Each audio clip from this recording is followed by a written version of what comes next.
Hi hello ಎಲ್ರಿಗೂ ನಮಸ್ಕಾರ. Welcome back to my YouTube channel. ಇವತ್ತಿನ ವಿಡಿಯೋದಲ್ಲಿ ದೋಸೆಗೆ ಸಖತ್ ಕಾಂಬಿನೇಷನ್ ಆಗಿರುವಂತಹ ಆಲೂಗೆಡ್ಡೆ ಪಲ್ಯ ಹಾಗೆ ಕಾಯಿ ಚಟ್ನಿ ಮಾಡೋದು ಹೇಗೆ ಅಂತ ನೋಡೋಣ.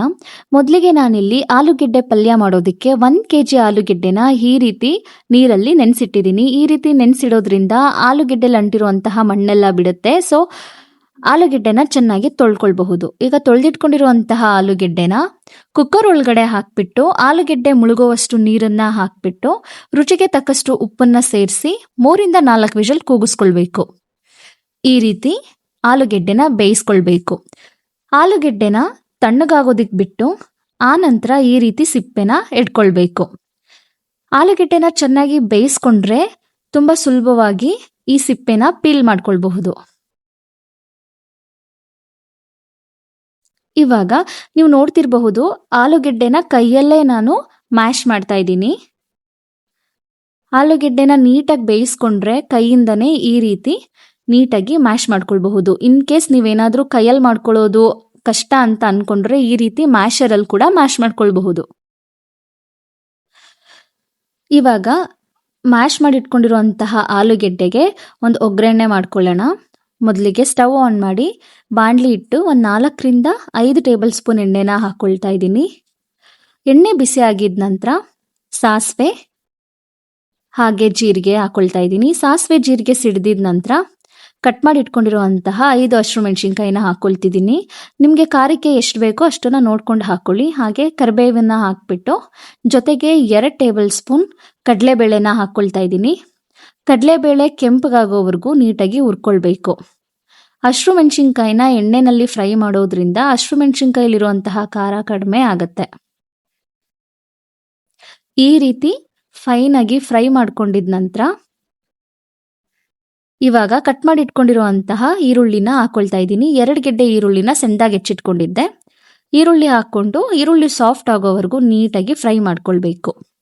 ಅರ್ಧದಷ್ಟು ಫ್ರೈ ಆಗಿದ ನಂತರ ಅರ್ಧ ಟೀ ಸ್ಪೂನ್ ಅರಿಶಿನ ಪುಡಿ ಹಾಗೆ ರುಚಿಗೆ ತಕ್ಕಷ್ಟು ಉಪ್ಪನ್ನ ಹಾಕ್ಬಿಟ್ಟು ನೀಟಾಗಿ ಫ್ರೈ ಮಾಡ್ಕೊಳ್ಬೇಕು.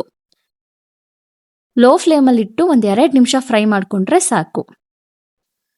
ಇವಾಗ ಇದಕ್ಕೆ ಮ್ಯಾಶ್ ಮಾಡಿಟ್ಕೊಂಡಿರುವಂತಹ ಆಲೂಗೆಡ್ಡೆನ ಹಾಕೊಳ್ಬೇಕು.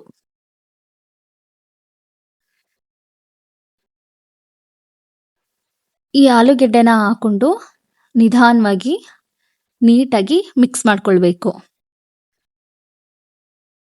ನೀಟಾಗಿ ಮಿಕ್ಸ್ ಮಾಡ್ಕೊಂಡ್ರೆ ರೆಡಿ ಆಗುತ್ತೆ ಆಲೂಗೆಡ್ಡೆ ಪಲ್ಯ.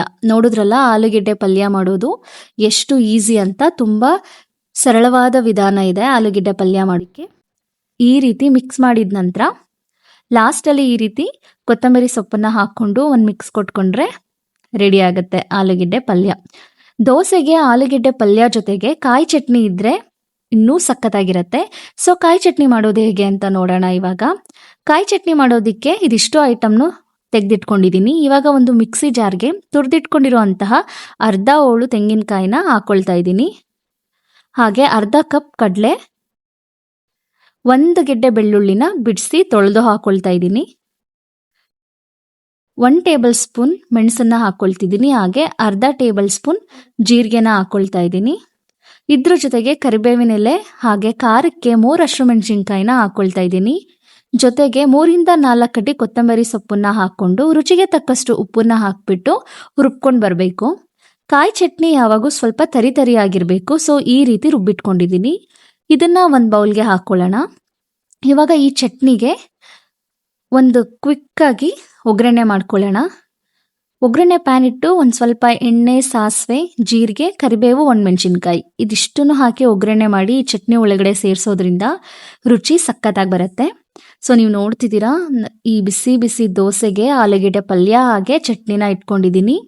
ಇದಾಗಿತ್ತು ಇವತ್ತಿನ ನಮ್ಮನೆಯ ಬ್ರೇಕ್ಫಾಸ್ಟ್ ರೆಸಿಪಿ. ಸಖತ್ತಾಗಿತ್ತು ಆಲೂಗೆಡ್ಡೆ ಪಲ್ಯ ಹಾಗೆ ಕಾಯಿ ಚಟ್ನಿ ದೋಸೆ.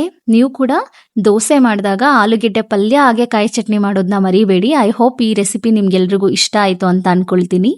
ಇದೇ ರೀತಿ ಸಪೋರ್ಟ್ ಮಾಡ್ತೀರಿ. ಹಾಗೆ ಇದೇ ರೀತಿ ರುಚಿಯಾಗಿ ಮಾಡ್ಕೊಳ್ಳಿ, ತಿನ್ಕೊಳ್ಳಿ. ಹಾಗೆ ಯಶೋದರ್ಶನ ಯೂಟ್ಯೂಬ್ ಚಾನಲ್ನ ಸಬ್ಸ್ಕ್ರೈಬ್ ಮಾಡ್ಕೊಳ್ಳಿ. Thank you so much.